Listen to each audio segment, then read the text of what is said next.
પર્વ ઉજવી રહ્યા છીએ. 10-11 તારીખે 108 ઘોડાની સવારી સાથે. હવે વાત એ કરવાની છે કે આ દિવસે શું થયું હતું તે આપણે એને ગર્વ પર્વ તરીકે ઉજવી રહ્યા છીએ. તો એના માટે ઇતિહાસમાં જવું પડશે.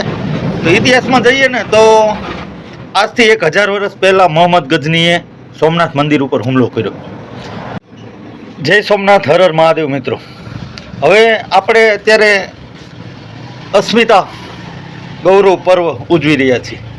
10-11 તારીખે 108 ઘોડાની સવારી સાથે. હવે વાત એ કરવાની છે કે આ દિવસે શું થયું હતું તે આપણે એને ગર્વ પર્વ તરીકે ઉજવી રહ્યા છીએ. તો એના માટે ઇતિહાસમાં જવું પડશે. તો ઇતિહાસમાં જઈએ ને તો આજથી 1000 વર્ષ પહેલાં મોહમ્મદ ગઝનીએ સોમનાથ મંદિર ઉપર હુમલો કર્યો. એટલે સોમનાથ મંદિર ઉપર હુમલો થયો એટલે લાખોની સંખ્યામાં બ્રાહ્મણો, ક્ષત્રિયો, બીજા અન્ય હિન્દુઓ, અન્ય સમાજના તમામ સમાજના હિન્દુઓ સહિત લાખોની સંખ્યામાં મોહમ્મદ ગઝનીએ કત્લ કર્યું. કેટલાય એના લાશોના ઢગલા કરી નાખ્યા.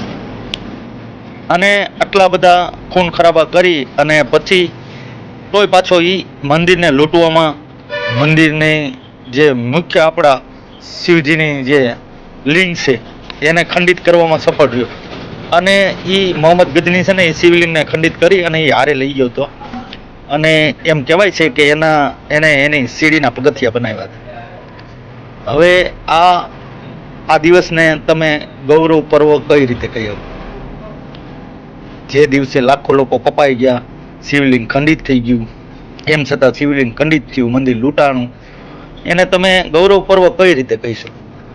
એ મને નથી સમજાતું. જો કોઈને સમજાય આની પાછળનું તથ્ય કે આ રીતે આને આપણે ગૌરવ લેવાની વાત છે તો મને પ્લીઝ કોમેન્ટ કરીને સમજાવજો કે લાખો ક્ષત્રિય અને બ્રાહ્મણો અને બીજા અન્ય સમાજના લોકોએ જે દિવસે બલિદાન આપ્યા, પોતાના માથા વઢાવી નાખ્યા અને છતાં મંદિરને તૂટતા ન રોકી શક્યા અને મંદિર તૂટ્યું, લૂંટાણું અને જ્યોતિર્લિંગને ખંડિત કરવામાં આવી, એ દિવસને આપણે ગૌરવ પર્વ કઈ રીતે કહી શકીએ? ખાલી વાત સાંભળવી ને મિત્રો, રૂવાડા ઊભા થઈ જાય, લોહી ઉકળવા માંડે કે આપણા શિવજીની મૂર્તિને એ લિંગને ખંડિત કરીને એ પાસે શિવલિંગ હારે લઈ ગયો અને એની હવેલીના સીડીના પગથિયા બનાવ્યા, એની માથે તેની રોજ હાલતો. હવે આ વાત સાંભળવીને તો આપણા રૂવાડા બેઠા થવા માંડે. હવે આને આપણે ગૌરવ પર્વ કઈ રીતે ગૌરવ લેવું? આ દિવસે અમારા લાખો લોકો કપાઈ ગયા હતા એવું ગૌરવ લેવું? આ રીતે અમારે આ દિવસ 1000 વર્ષ પહેલા અમારી શિવજીની મૂર્તિ ખંડિત થઈ ગઈ હતી એનું ગૌરવ લેવાનું? અસ્મિતા ગૌરવ પર્વ કઈ રીતે નામ આપવામાં આવ્યું છે ને એ સાલું સમજાતું નથી. હવે ત્યારબાદ મંદિર કાંઈ એકવાર નથી તૂટ્યું. ત્યારબાદ પાછું મંદિર ફરી વખત તૂટ્યું હતું 1400ની સાલની આજુબાજુમાં. અને ત્યારે મોહમ્મદ બેગડો આવ્યો હતો, બરોબર, એણે ફરીને અને અમીરજી ગોહિલે ત્યારે બલિદાન આપ્યું. હવે એ બધા આ બધા મંદિર, સોમનાથના મંદિરને અનેક વખત લૂંટવામાં આવ્યું, તોડવામાં આવ્યું. આ બધો ઇતિહાસ એવો છે અને એની પાછળ લાખો લોકોએ પોતાના જીવ ગુમાવ્યા છે અને પોતાના બલિદાન આપ્યા છે મંદિરને બચાવવા માટે. હવે મોરારજી દેસાઈ અને સરદાર પટેલ એમના કહેવાથી જામ દિગ્વિજયસિંહે ત્યાં ખાતમુહૂર્ત કર્યું હતું નવનિર્માણ માટે મંદિરનું. અને એના માટે મોરારજી દેસાઈ અને સરદાર પટેલનો ફૂલ હાથ હતો, સપોર્ટ. અને ત્યારના રાષ્ટ્રપતિ કોણ હતા મને યાદ નથી.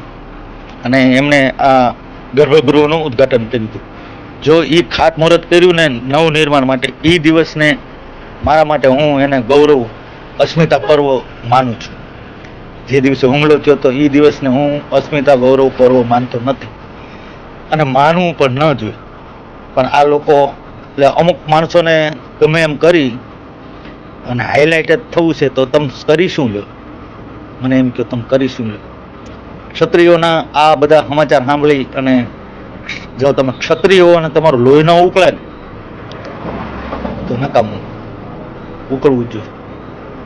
કે આપણા લાખો લોકો, આપણા પૂર્વજો એને પોતાના લીલા માથાના બલિદાન આપ્યા ત્યારે એ મંદિર. એટલે આ વાત છે. જો આને અસ્મિતા ગૌરવ કઈ રીતે કહી શકાય, આ લાખો લોકો જે દિવસે બલિદાન આપ્યું એ દિવસને, તો કાલ સવારે જલિયાવાલા બાગ જે દિવસે થયું એને તમે ગૌરવ પર્વ ઉજવશો? આ દિવસે લાખો લોકોને, હજારો લોકોનો ગોળીએ દઈ દીધા હતા અંગ્રેજોએ. એ દિવસને તમે ગૌરવ પર્વ તરીકે ઉજવશો? ગમે એ દિવસને ગમે એ નામ આપી દેવાનું? આવું ક્યાં સુધી હાલશે? વાત સાચી લાગે તો વિડીયો મિત્ર શેર કરજો. દરેક ક્ષત્રિય સમાજના દરેક વ્યક્તિ સુધી પહોંચે ને એવું કંઈક કરજો. અને જો તમને વિડીયો સાચો લાગે મારી વાત, તો આને શેર કરવાનું ન ભૂલતા. કારણ કે આવા જે નામ આપે છે ને અસ્મિતા ગૌરવ પર્વ, એ લોકો સુધી આ વિડીયો પહોંચો જોઈએ. તમે શું જોઈ વિચારીને ઇતિહાસને જાણ્યો, વાંચો. શું આ દિવસે 1000 વર્ષ પહેલા શું થયું હતું એ પહેલા જાણો, વિચારો, કોકને પૂછો અને પછી નામ રાખો. તમે ફંક્શન કરો એને ઉજવવાનો નથી. કાળો દિવસ છે, કાળો દિવસ છે. અમારા માટે તો કાળો દિવસ છે, કારણ કે અમારા પૂર્વજોના તે દિવસે લીલા માથા વટાણા થાય. એટલે અમને એનું ગૌરવ નથી. અમને જે દિવસે ખાતમુહૂર્ત થયું ને નવનિર્માણ માટે, સરદાર પટેલ ને જામસિંહજી, જે જામ દિગ્વિજયસિંહ દિવસે, જે દિવસે દિગ્વિજયસિંહે ખાતમુહૂર્ત કર્યું અને ત્યારના રાષ્ટ્રપતિએ ગર્ભગૃહનું ઉદ્ઘાટન કર્યું, એ દિવસને અમે અસ્મિતા ગૌરવ પર્વ માનીએ છીએ. તમારે જેને માનવું હોય માનો. બરોબર? વિડીયો ગમે શેર કરજો. અને આને કઈ રીતે, જો કોઈને કોઈ જે કટ્ટર બોલ્યા હોય આ બધાના સમર્થકો, એમાંથી કોઈને આ સમજાય કે કઈ રીતે આને અસ્મિતા ગૌરવ પર્વ કઈ રીતે કહી શકાય, એ જો કોઈના મગજમાં આવે તો કોમેન્ટ બોક્સમાં તમારી સલાહ અને સૂચન આવકાર્ય છે. જરૂરથી કરજો. જય હિન્દ, જય માતાજી, જય સોમનાથ.